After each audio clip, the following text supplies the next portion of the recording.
Ni hao, konnichiwa, and hello.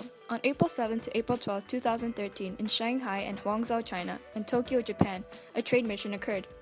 Minister Ed Vass led the mission and was accompanied by Minister of State Alice Wong, along with 18 small to medium-sized Canadian ICTs and medical imaging companies. The ministers met with Chinese and Japanese officials to discuss certain sectors of trade. These sectors include ICTs, enterprise solutions, mobile applications, and medical imaging.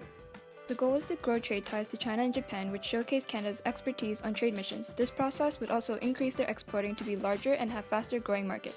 China is continually playing an important role in the world's ICT markets. They have the largest telecom market and they have the largest internet users in the world. Japan is the world's second largest ICT market and they continue to strive for growing overseas expansion of Japanese companies. Business partnerships will be established with key local companies. For example, Canada may be able to increase their exports to Canada by as much as 67%.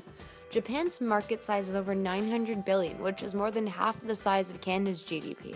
Thus, it will provide endless opportunities for Canadian companies with innovative technology.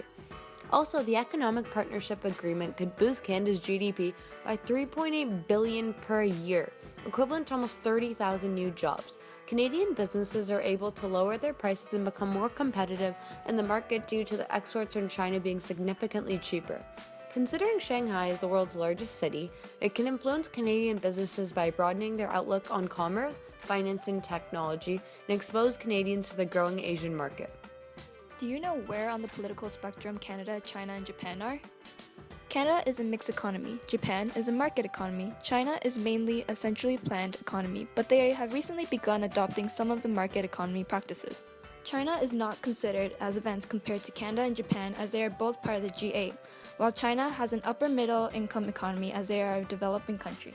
The space rent is expensive and the time consumption that the government permits take up is long. Many issues with communication delivery are constantly arising. Canadian businesses have to get the opposing government's approval for major decisions, which can cause issues. China was given a 40 on the Corruption Perception Index, which is close to zero and is seen as corrupt. Recently, China had devalued their currency, which possibly will damage Canada's exporting capital.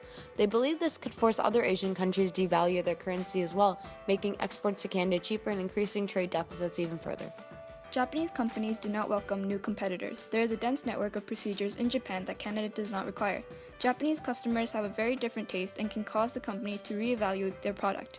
There are also many cultural differences that can cause a lack of communications. Japan is known for their traditions of gift-giving, and which is sometimes can be seen as borderline bribery and corruption. Damien Chen spoke to the minister about how the mission resulted in a meeting with a mobile telecom group in Tokyo to start their first collaboration together. Today, the company has a location in Tokyo. Jai Jen, sayonara, and goodbye.